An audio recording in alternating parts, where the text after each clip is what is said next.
reporting on the games you love by people who love to game. The MMO Reporter Network. Hello everybody and welcome to another episode of LOTRO Reporter. This is episode 321. I'm taking a quick break from my questing in Mordor here to bring you a very special discussion that I had with none other than Chance Thomas.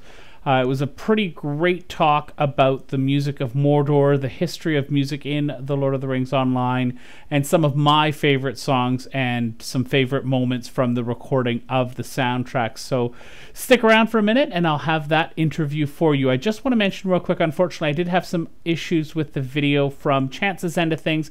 Got to keep the audio, but unfortunately the video didn't work. So you're going to get a screenshot of him rather than the video. But I hope that you enjoyed the discussion, which is really a fantastic experience. I was really happy to chat with him again. So here we go. Here is my chat with Chance Thomas. Chance, it is such a pleasure to be chatting with you again. I know we were talking beforehand about how wonderful it would be to get together again in person and get to see you work, but at least we get to see each other digitally. Hello, sir. How are you doing? Chris, it's good to see you again, my friend.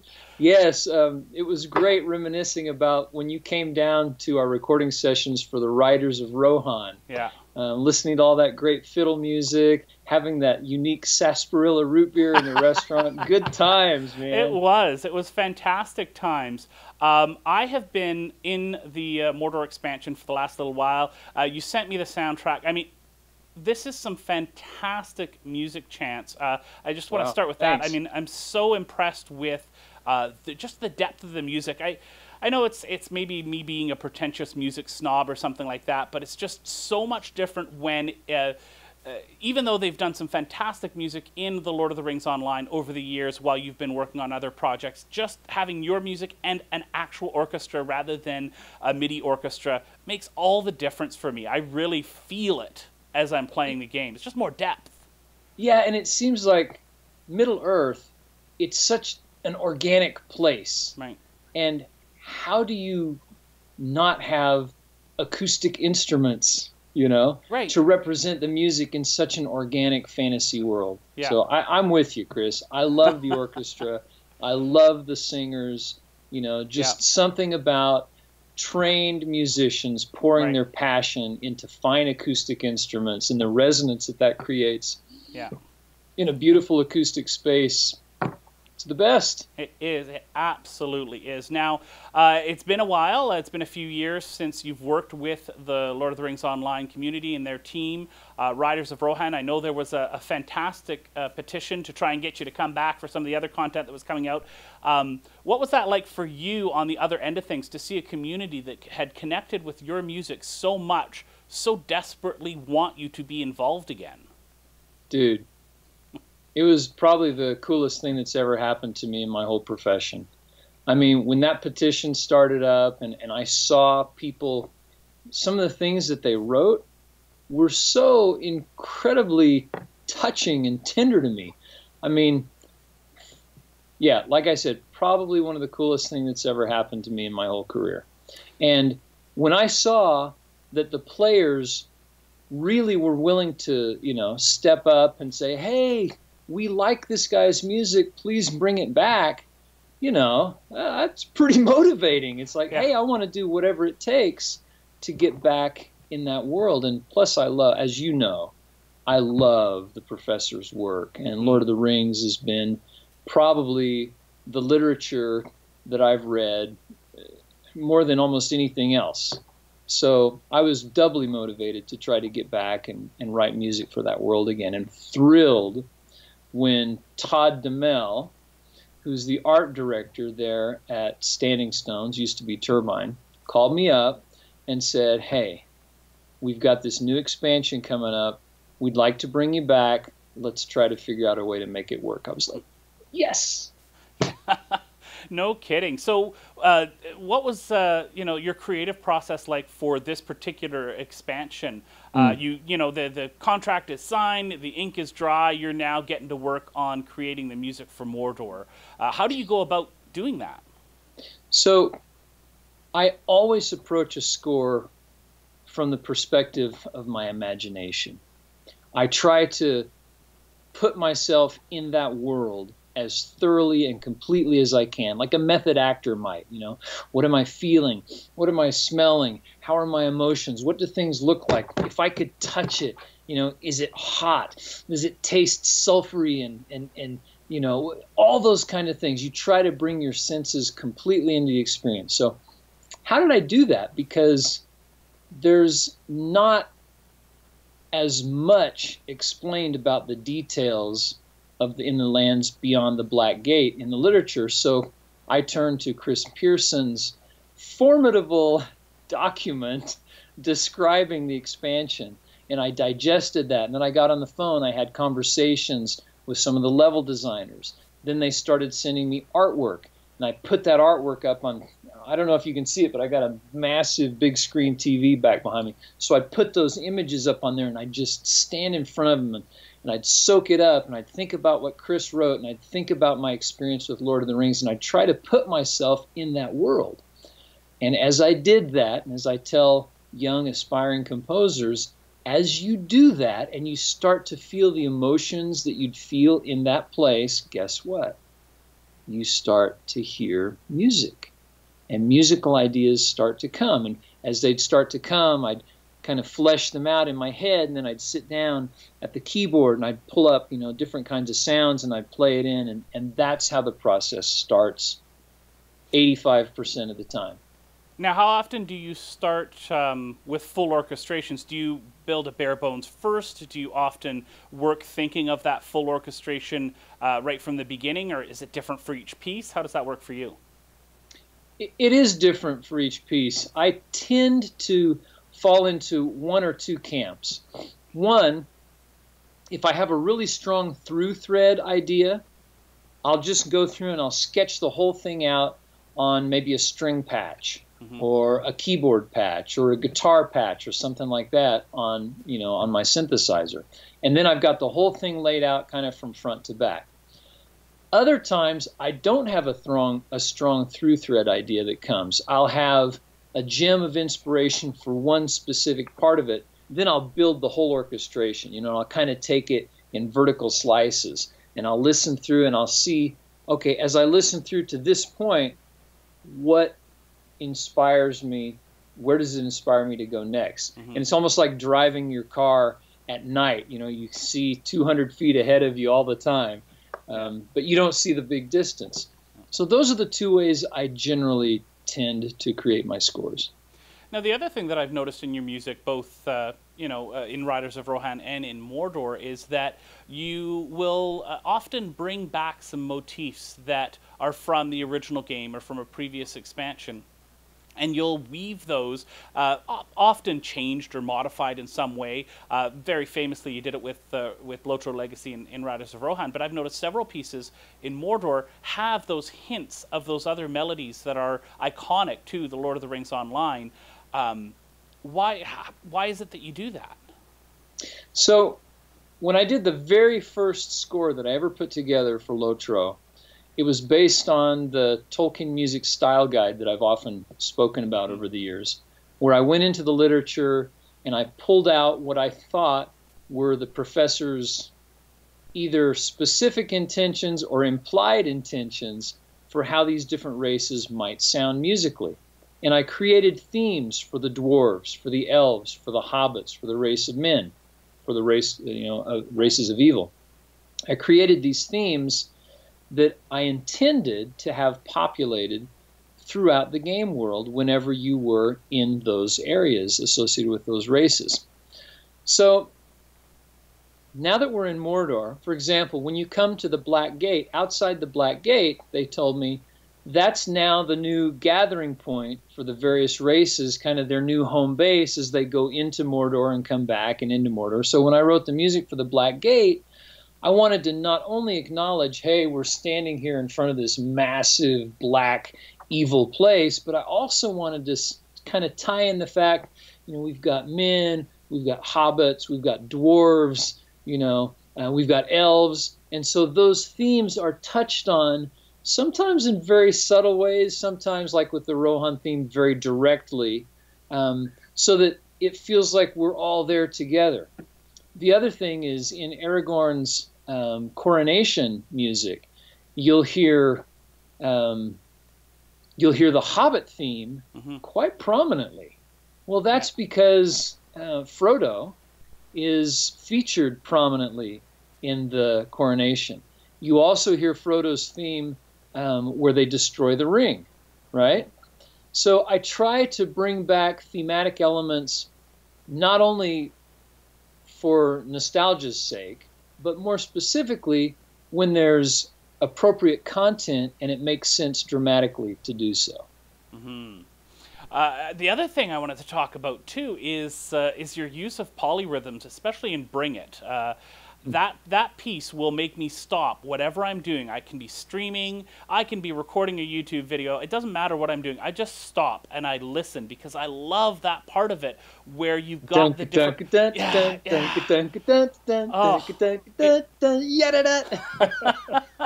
And it really connects with me as a player when I'm in the game. Now, how did that piece come about? So I'm trying to think which area. So when I first worked on the game, on the expansion score, I did themes, exploration themes for each of the key areas: Udun, Dora Marth, Lingris, Saragast, Talathurui, right? And so I did an exploration theme, and then I created a combat theme to accompany each of those. Right. And I think I can't remember which one I wrote that for. But anyway, again, it all comes from imagining myself in that place, having combat, looking for reinforcements, watching out for the bad guys, thinking of the environment, and who knows why. But that idea just came to me, and I thought, oh, this would be cool. I would like to fight with this kind of music to accompany me. Yeah, and it's fun, and what I often do as a music educator and a musician myself, with a lot of your music, I often will just sit when I'm listening and picture myself being lucky enough to be in front of an orchestra playing that, because there's nothing like being the conductor, being the director of a piece of music that you absolutely love, and so I that one especially lately has been stuck in there, and I may be air conducting as I'm listening to it. Some people air guitar, I air conduct. Right. Yeah, that's awesome, Chris. Yeah, I'm glad you dig that one. Yeah, it's fantastic. I wanted to talk to you too about. I know I'm going to mispronounce it, but Lerith's theme. Yes. That's a pretty cool piece of music too. Very haunting. I find it. So, Lerith was going to be the bride of Sauron, as Chris explains it to me. And of course, Gollum and Frodo and Sam ruined all those plans. So she's left. She was to be his mistress, his partner in evil. And so where she lives in Saragast is a very noxious place filled with poison and disease and all this ugly, ugly, ugly nastiness. And yet her castle is incredibly beautiful in its Gothic, arches and spires and gargoyles and all that stuff. And I thought, okay, I could do something predictable and just make it dark and evil. But as I looked at it, I had this crazy thought. I thought, this is like the anti-Rivendell. This castle of Saragast where Lerith is, and her lands of disease and poison. It's like the opposite of Rivendell on the other side of Middle-earth. And Rivendell's theme was ya-da-da-da-da-da, ya-da-da-da-da, a very beautiful, uplifting, elegant kind of theme. And I thought, I want to do the anti-Rivendell theme for Lerith. Something that is haunting, something that is tragic, something that is slightly romantic, but like love lost in a twisted and evil way. And so that's what you get with the Saragost theme is, it is dark and you hear, metal banging and things, breaking and twisting in the background, but then it kind of dies down and then you get this da da da da da, this really sort of twisted romantic theme, and then it goes back to the darkness and then it comes back to that. Anyway, I thought that might be not only a cool way to address the fiction, but it might break up the darkness in the score otherwise. A lot of melancholy in that piece as well. Yes. A lot of yes. Yeah, it's fantastic. One of the things I noticed when I was down there a few years ago was your flexibility when you're recording, where you've got your music and you've got your vision of what you want created, but you were working, I believe, with Aaron, right? Who was the fiddle player, who's playing fantastically. But you'd give him some freedom as a musician to sort of bring his own taste and flavor to that. With this recording session, did you have any moments where you had sort of a similar thing where you could experiment with the musicians and really bring something that was maybe a little bit different than your original vision? Yeah, for sure. So I'll talk about a couple of situations. If you've heard the theme from the exploratory theme for Lingris, right? There's a sound.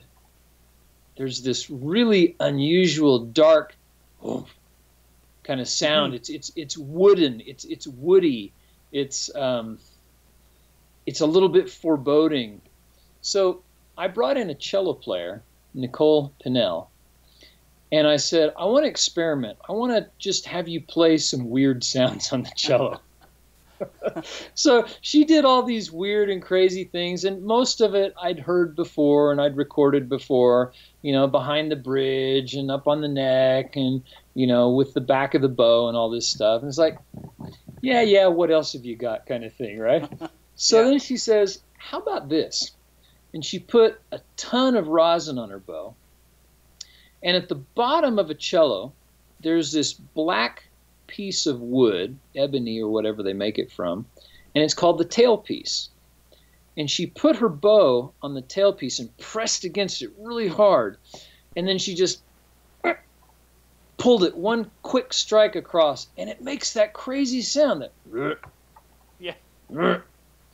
it's so woody and it's so foreboding. And as you listen, and I thought, that's perfect. That's the sound I need in Lingris, which is where all the spiders are, right? That's where they dwell.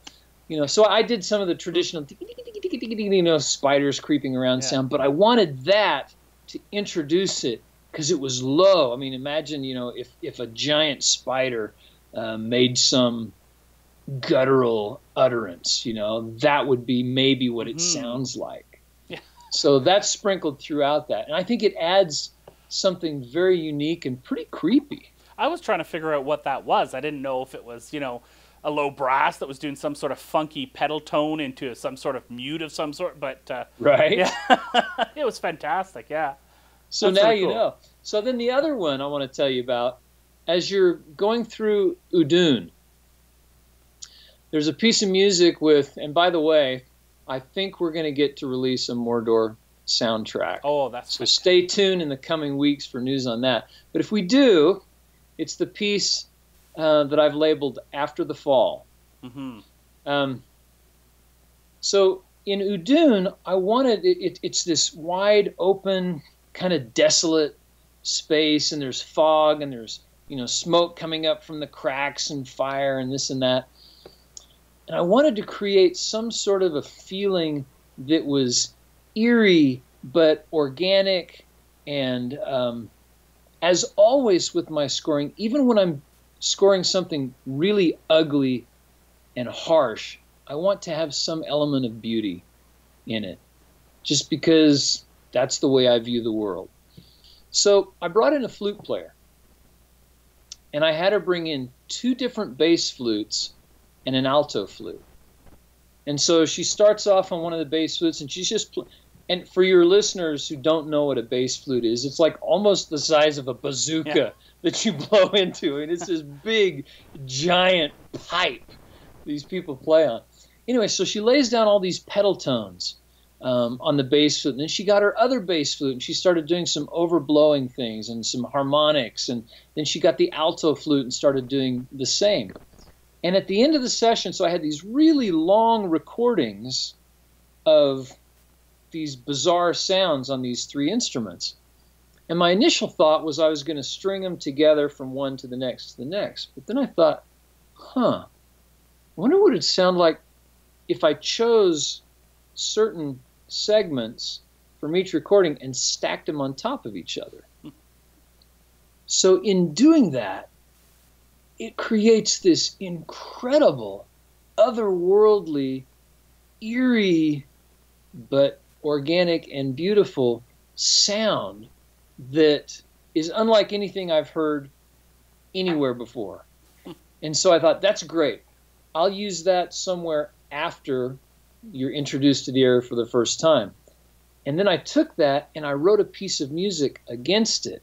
And that's where you got the ba-dum-da-dum, da-dum, da-dum, da-dum, da-dum, da-da-da, ba-bum, da-da, the big giant sounds like a wrecking ball crashing through a factory.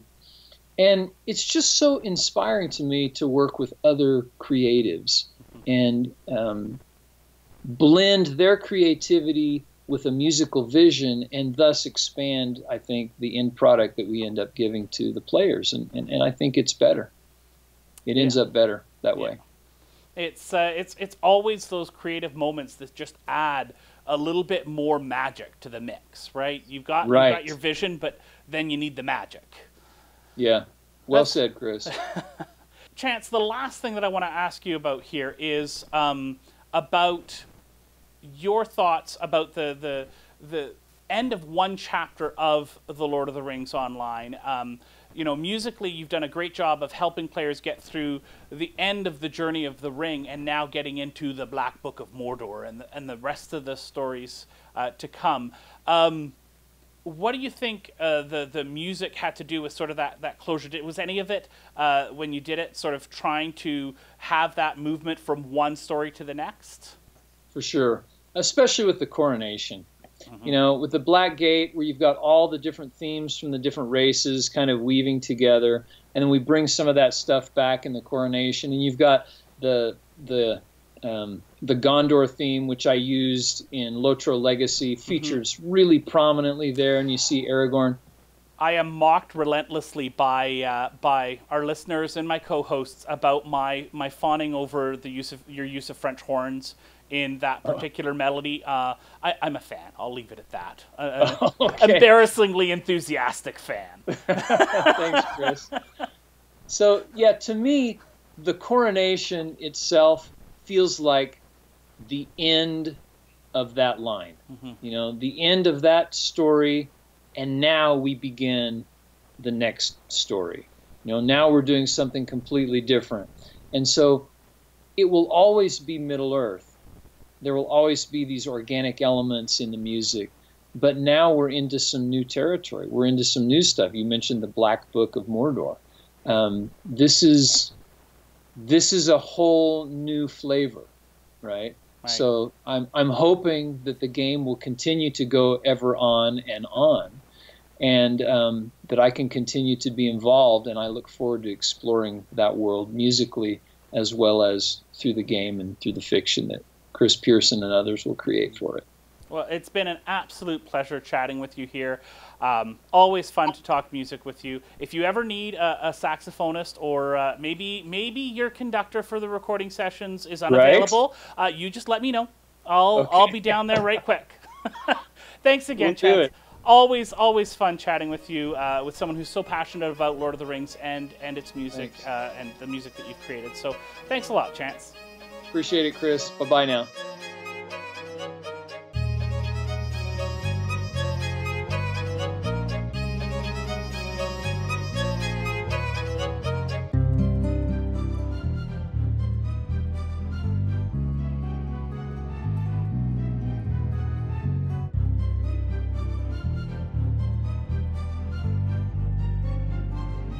Thanks for watching the video, everybody. Don't forget to check out all the other podcasts at MMOreporter.com or by clicking on any of the links here. And please check out our Patreon campaign at patreon.com/MMOreporter. Thanks, everyone, and see you in game.